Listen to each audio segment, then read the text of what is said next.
Graça e paz, amados, estamos aqui gravando a nossa mensagem de domingo às 15 horas no YouTube e também às 16 horas no Facebook e no Instagram. Então, antes de começar o nosso tema de hoje, que é Eu preciso agradar mais a Deus. Vamos ter uma palavra de oração para que o Espírito Santo nos guie e nos dirija nessa gravação. Senhor, te agradecemos, meu Pai, pelo privilégio que o Senhor me concede de pregar a Tua palavra para os Teus filhos, para a Tua igreja. Mas eu reconheço, Pai, a minha necessidade da unção do Espírito Santo, porque sem a unção eu não sou nada. Então, Senhor, me enche agora da Tua presença, da Tua graça, do Teu poder, para que eu possa, Senhor, comunicar de maneira eficaz, de maneira eficiente, a Tua palavra para o Teu povo. Também, Senhor, conceda para aqueles que nos assistem um espírito de revelação e de sabedoria naquilo que está sendo ministrado aqui. E desde já, Senhor, nós queremos dar a Ti toda a honra, toda a glória e todo louvor, e o fazemos, Papai, em um nome de Jesus.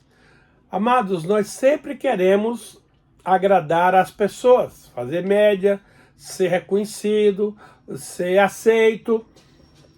Nada de errado, porém, há algo maior que eu e você precisamos fazer. Porque por mais que eu e você façamos, é pouco para agradar aquele que merece toda a honra, toda a glória, todo louvor, que é o nosso Deus. Então, amados, nós temos que buscar na palavra orientações, direções para cumprir este propósito. E a pergunta que eu quero fazer a você agora é: a quem você está querendo agradar? Veja, 2 Timóteo 2, 3, capítulo 2, versículo 3 e 4, nos diz o seguinte: participa dos meus sofrimentos como um bom soldado de Cristo. Nenhum soldado em serviço se envolve em negócio dessa vida, porque o seu objetivo é satisfazer aquele que o arregimentou. Eu e você fomos arregimentados pelo Senhor para batalharmos no exército de Deus, aqui nesta terra. Então nós precisamos nos concentrar naquilo que é o essencial, naquilo que é o importante. Eu já sou pastor há mais de 30 anos e durante um bom tempo estive presidindo uma igreja e procurei sempre dar o meu melhor, mas o Senhor me permitiu estar em tempo integral. E quando as coisas ficavam difíceis do campo financeiro, eu pensava em arrumar um trabalho secular para me ajudar nas finanças. Mas todas as vezes que eu perguntava ao Senhor a possibilidade de eu entrar no trabalho secular, Ele dizia: filho, nenhum soldado meu se envolve em negócios desse mundo. Você foi requisitado, chamado para ministrar a causa do reino. Portanto, fica firme. Confie que eu vou suprir as suas necessidades. Você não precisa dividir o seu tempo, a sua atenção entre o meu reino e o reino desse mundo. E eu sempre aceitava, né, a proposta do Senhor. E no final das contas, o Senhor sempre supria aquilo de que eu necessitava, sem precisar dar o meu tempo para o trabalho secular. Nada de errado em quem trabalha e pastoreia. Porém, cada pastor, cada líder tem o seu chamado específico. E no meu caso, Deus não me permitiu trabalho secular misturado com o trabalho da igreja. Então eu sempre optei no trabalho da igreja. Então, a grande questão é que nós queremos agradar a nós mesmos, ou a Cristo Jesus, ou aos amigos. Essa pergunta não pode passar em branco. Senhor, o que tu queres que eu faça? Essa é a pergunta, meu amado, minha amada, que eu e você precisamos fazer todos os dias ao nosso Deus, porque o dia tem 24 horas, 8 horas para dormir, 8 horas para se movimentar e 8 horas para trabalhar. Então, nós precisamos perguntar ao Senhor, no tempo do Senhor, o que é que ele quer que nós façamos. Porque a nossa vontade fatalmente vai se chocar com a vontade de Deus. Agora, quero lhe dizer, meu querido ouvinte, que a vontade de Deus sempre é boa, agradável e perfeita. Então, vamos buscar do Senhor qual é a sua vontade para a sua e para a minha vida, a fim de que possamos agradar ao nosso Deus. Nós não fazemos essa pergunta para Deus normalmente. A gente, por si só, determina, designa o que é que vamos fazer para nós e para o Senhor. Então, nós fazemos os nossos planos e pedimos que Deus os abençoe. Não é assim que funciona. Quer ser o primeiro, Deus quer ser o primeiro na nossa vida. O Provérbios 3, 16:3, ao contrário. Diz assim: o homem pode fazer planos, e deve, mas a resposta certa dos lábios vem do Senhor. Então, querido, nós precisamos recorrer à direção de Deus em tudo o que nós vamos fazer na nossa vida, porque nós muitas vezes temos boas ideias, mas as nossas boas ideias não prevalecem diante da boa ideia do Senhor. Então, vamos procurar, em primeiro lugar, agradar ao nosso Deus. E então, nós vamos realizar as nossas tarefas com mais sabedoria, desenvoltura e sucesso. Agora, há algo interessante aqui, que eu preciso me agradar de Deus. E isso não é uma tarefa simples, não é uma tarefa fácil, porque muitas vezes Deus faz coisas que nós não nos agradamos. Mas o Salmo 37, 4 e 5 diz assim: agrada-te do Senhor, e Ele satisfará os desejos do teu coração. Entrega o teu caminho ao Senhor e confia nele, e o mais Ele fará. Veja, agrada-te do Senhor. Aqui não está dizendo para você agradar o Senhor. É para você se agradar dele. Por quê? Porque Deus é bom, perfeito. Tudo que Ele faz para você e para mim, por mais que você e eu não entendamos, visa o nosso bem. Então, é uma prova de sabedoria, é uma atitude inteligente, você se agradar do que Deus faz, mesmo que você não entenda, mesmo que você não concorde com a sua mentezinha pequena, mas a sabedoria diz que é para nós nos agradarmos de Deus. E aí, Deus vai satisfazer os desejos do nosso coração. E mais, entrega o teu caminho ao Senhor. Isso é fácil. Todo mundo quer entregar o caminho ao Senhor. É normal. Mas vem a segunda parte que é muito difícil. Confia nele. A gente diz que confia, mas na prática, na realidade, a gente põe um pezinho para trás. E aí vem o quê? A terceira parte. E o mais ele fará. Fará significa o futuro. Então veja que tem um passado, um presente e um futuro. Tá? Então primeiro, eu preciso entregar o meu caminho ao Senhor, passado. Segundo, eu preciso confiar nele, presente. Terceiro, e ele tudo fará. O problema, amados, é que nós temos uma medida de tempo diferente da medida de Deus. A gente quer que as coisas aconteçam logo. E Deus tem um tempo chamado Kairos para que as coisas aconteçam. Veja, esse tempo Kairos não é uma maneira de Deus nos punir, não é uma maneira de Deus atrasar o nosso processo. Pelo contrário, Deus nos prepara psicologicamente, espiritualmente, para aquilo que nós vamos receber. Porque você sabe que o provérbio diz que tomar posse de uma herança antes do tempo é maldição. Nós temos um exemplo muito claro disso, do filho pródigo, quando chegou para o pai e disse: pai, eu quero que você me dê a minha parte da herança, mas isso não é normal, porque o papai ainda está vivo. O direito de herança só acontece quando o pai morre. Aí os bens dele vai ser dividido com a esposa e com os filhos. Porém, o jovem rico,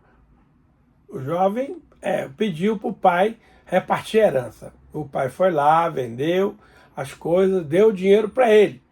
E ele partiu para uma terra distante e lá gastou todo o dinheiro com farra, prostituta, todo tipo de bagunça. E ganhar é difícil, mas gastar é fácil. Num instante ele ficou liso, sem nada, perdeu tudo. Aí os amigos sumiram, os companheiros apareceram e ele ficou no mato sem cachorro. Chegou ao tal ponto que ele decidiu se empregar numa pocilga, num lugar de criar porcos, coisa que para o judeu é algo inaceitável. E então, aquele jovem, por força da necessidade, foi lá. E lá, meus amados, ele desejou se alimentar das alfarrobas que os porcos comiam.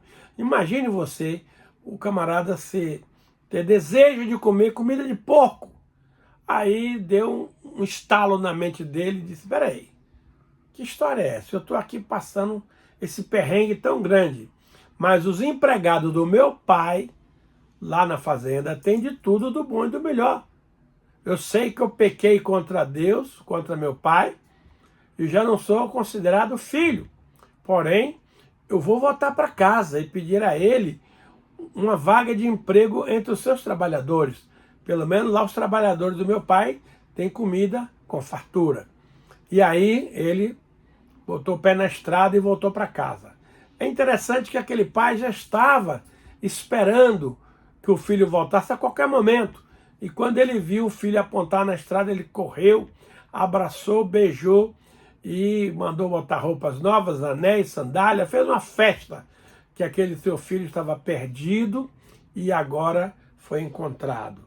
Então o pai sabia que a posse de uma herança antecipada, ela causa problemas. Então, meus amados, se é uma área na sua e na minha vida que nós precisamos ter sabedoria, é esperar o futuro, o tempo de Deus, o momento de Deus, o kairos de Deus, para que as coisas aconteçam numa boa. Então, o recado é, entrega o teu caminho ao Senhor. Beleza, todo mundo faz isso. Confia nele, aí a coisa pega. Porque você confia até 5 minutos. Se demorou, você aí já desconfia, já fica desconfortável, põe um pé para trás. E a terceira parte, e ele tudo fará. Gente, Deus não é homem para que minta, nem filho de homem para se arrepender. Se ele prometeu, ele vai fazer. Então tenha a maior confiança neste versículo aqui. Pode entregar seu caminho ao Senhor despreocupadamente. Confia nele no escuro. A Bíblia diz confiar.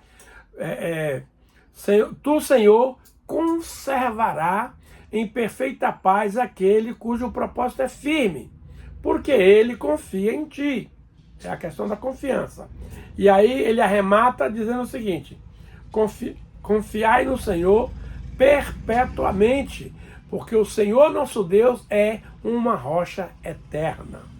Então uma rocha é algo que não se move, que não muda, que não tem sombra de variação.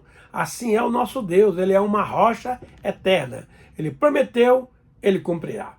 A nós cabe apenas ter a paciência, a sabedoria para esperar.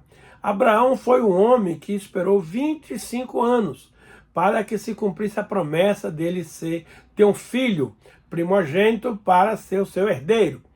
E a Bíblia diz que Abraão, depois de esperar com confiança, obteve a promessa. Então, eu e você temos promessa da parte de Deus. Glória a Deus por isso. Portanto, a nós cabe confiar e esperar.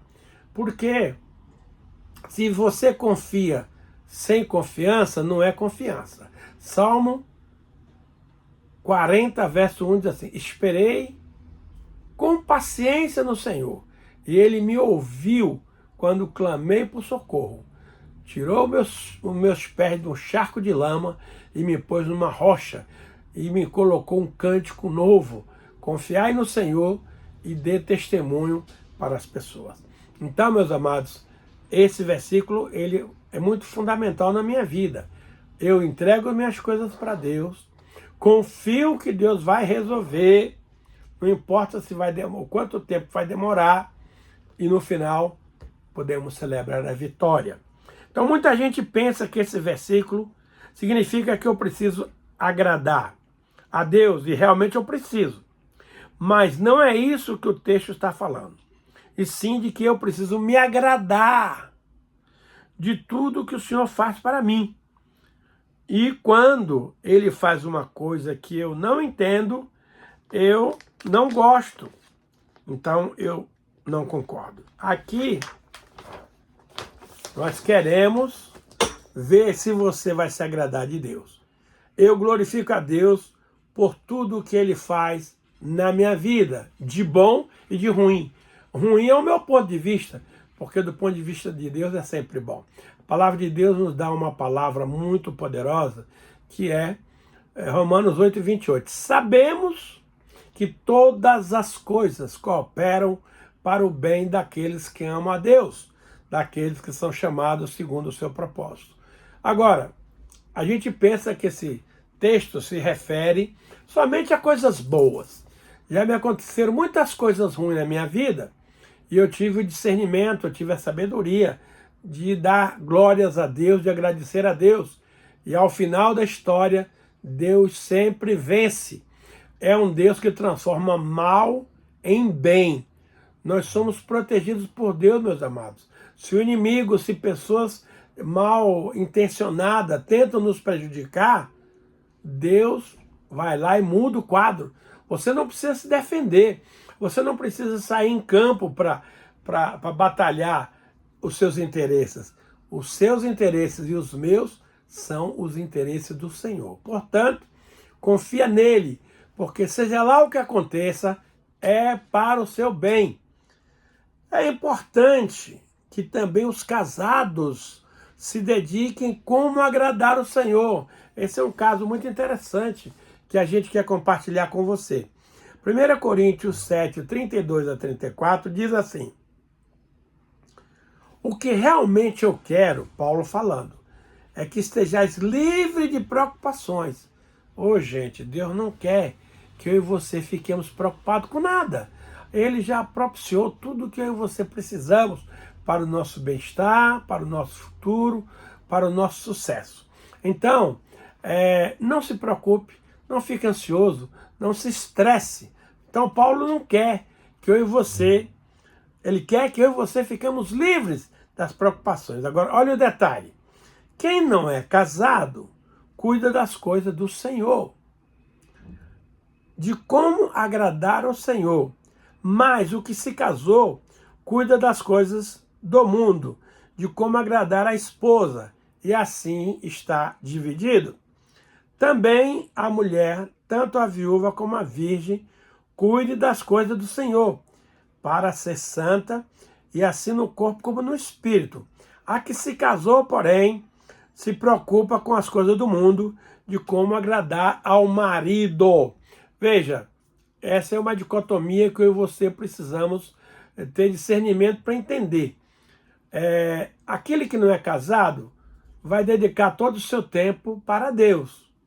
Mas o que se casou vai dedicar tempo para agradar a esposa. Não é errado. Deus quer que eu e você agrademos o nosso cônjuge. Porém, não esquecendo que Deus é a prioridade. Está lá escrito em Mateus 6,33. Buscai, pois, em primeiro lugar o reino de Deus e a sua justiça, e todas as demais coisas lhe serão acrescentadas.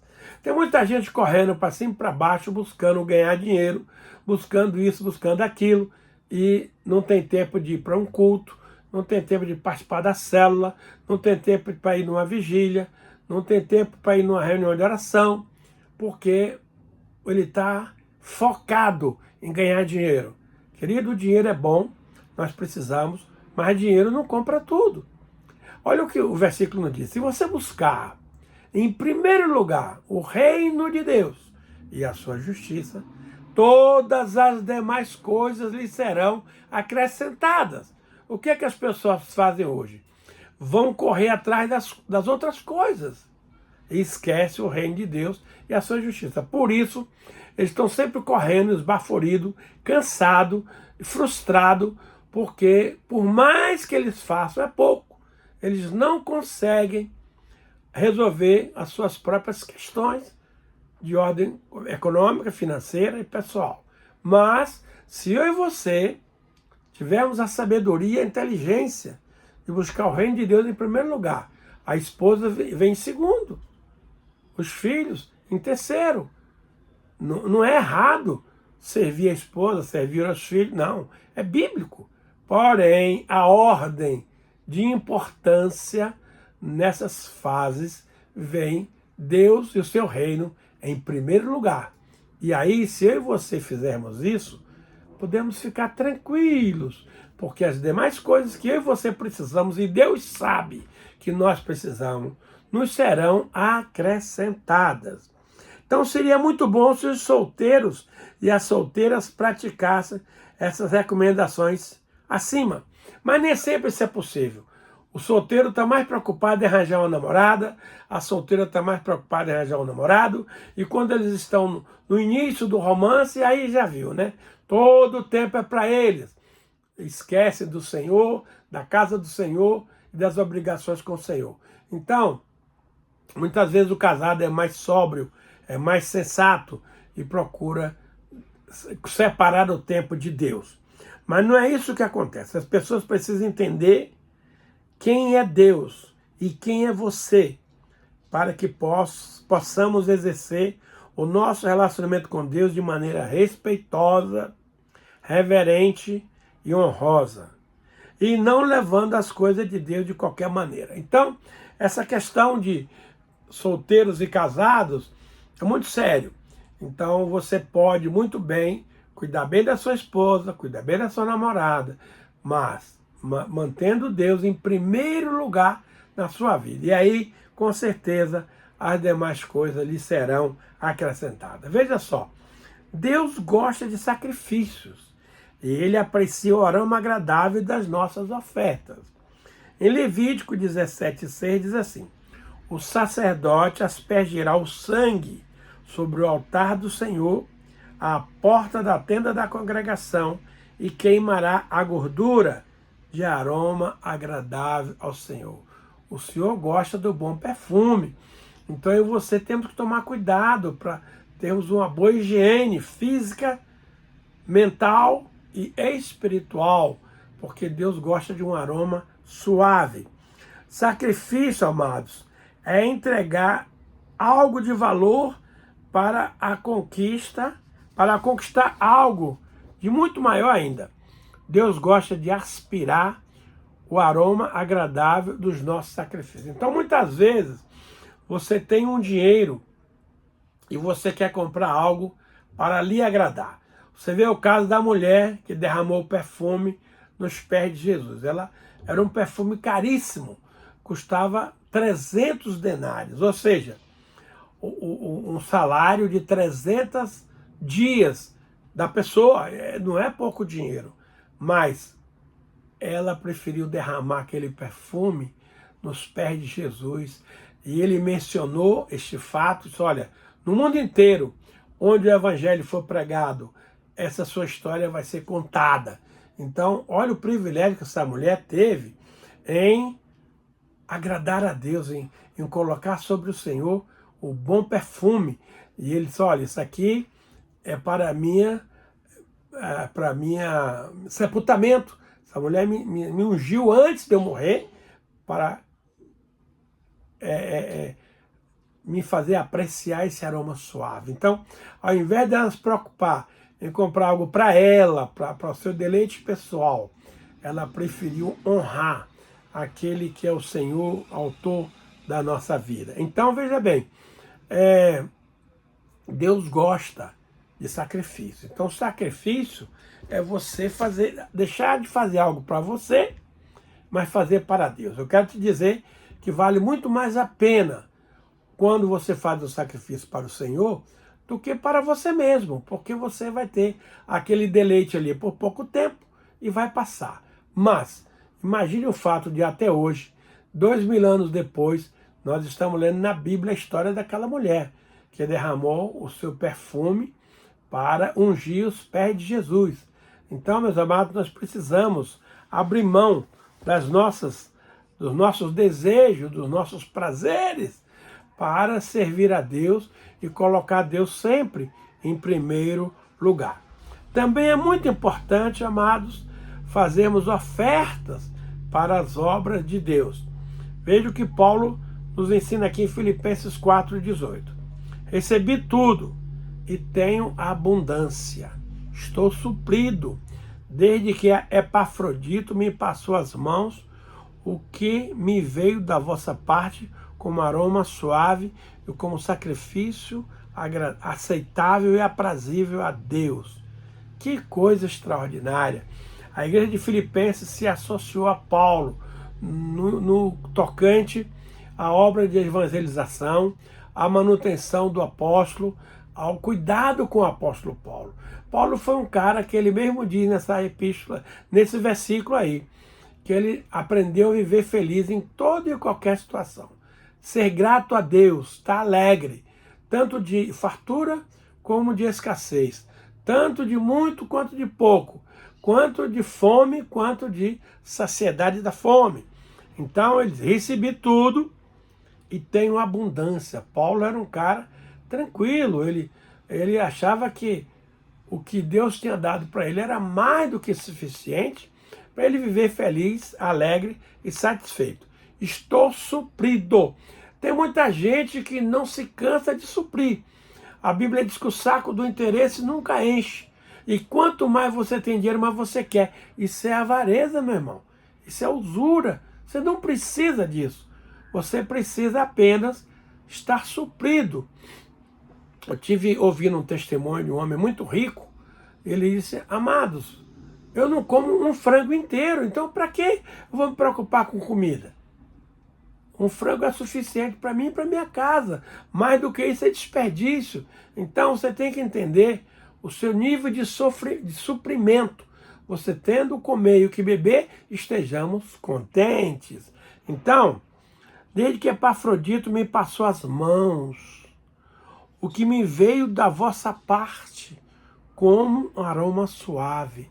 As ofertas de que nós recebemos, eu sou um homem muito feliz e abençoado, que atualmente eu vivo de oferta. Eu não tenho salário, eu não tenho emprego, eu não tenho cargos. Eu vivo de ofertas dos irmãos que me amam e que Deus tocam para me dar o meu suprimento. Não me falta absolutamente nada. Não está sobrando. Não está sobrando. Mas também não está faltando. Então eu preciso reconhecer o cuidado de Deus, como teve o cuidado com Paulo. Então Paulo recebeu da vossa parte como aroma suave, como sacrifício aceitável e aprazível a Deus. Portanto, vamos nos dedicar à obra do Senhor, ao reino de Deus, porque Deus vai cuidar de nós em tudo que você precisamos. Então, todos nós gostamos de promessa do versículo 19 de Filipenses, capítulo 4, que é: e o meu Deus suprirá em Cristo Jesus cada uma das vossas necessidades. Então, mas essa promessa poderá ser recebida depois de você praticar o versículo acima. A igreja dos Filipenses foi um exemplo de cooperação e contribuição no ministério do apóstolo Paulo, porque por várias vezes essa igreja enviou ofertas para o trabalho missionário do apóstolo. Então, nós precisamos entender, amados, que primeiro eu preciso dar, para depois eu receber. Aqui vemos o quanto Deus se agrada quando nós contribuímos para o desenvolvimento do trabalho missionário, enviando a nossa ajuda. Deus aceita isso como uma oferta de aroma suave às suas narinas e como um sacrifício aceitável e aprazível a Deus. Senhor Deus e Pai, muito obrigado, Senhor, por essa palavra, que o Espírito Santo clareie, dê entendimento àqueles que nos ouvem, para tomarem posse, para receber esse ensinamento como estilo de vida. Abençoa, Pai, cada um dos nossos ouvintes. E a Ti, meu Senhor, nós te damos toda a honra, toda a glória e todo o louvor. E o fazemos, Pai querido, em o nome poderoso do Senhor Jesus. Amém.